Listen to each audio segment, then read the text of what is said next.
Sallie Mae is an education solutions company. We provide tools, resources, and responsible financing to help families plan and pay for their higher education. I run the cybersecurity operations team, the threat and vulnerability management team, and the identity and access management team in corporate security here at Sallie Mae. We were an on-prem only solutions company. 10 years ago, when we split the company, we decided that outsourcing and SaaS are really okay solutions.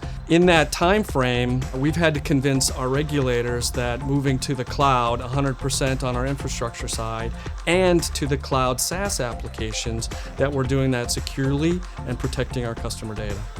We got a question from our regulators. Do you feel comfortable in your governance in these SaaS solutions? And to be honest, we needed help and support in understanding the identity space in these SaaS applications.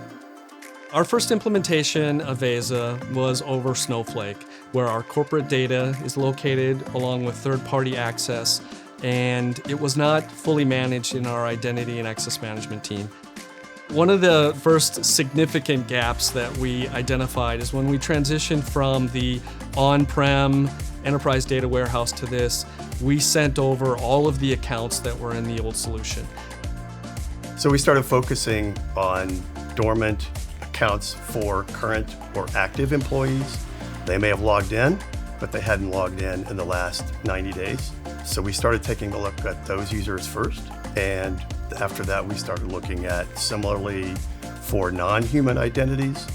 When were those accounts set up and when were they last used? Keep in mind that both the human and non-human identities, most of them were considered privileged accounts. We had no visibility into that until Veza showed us that.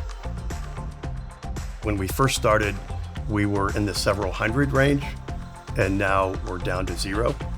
From a non-human identity perspective, we've reduced that number by over 96%. With Veza, we were able to show the stakeholders that these accounts, even though they were privileged accounts, they're not being used. And so it really provided us the evidence we needed to disable those accounts.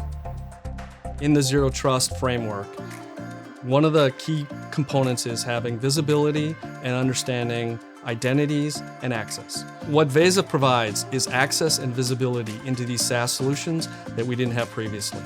Our job is to make sure that we're reducing attack surface to reduce that risk.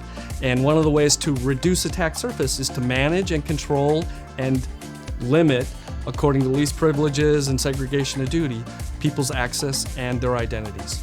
We've set up custom alerts within Veza to notify us when someone is added to what we consider a privileged role from a business perspective.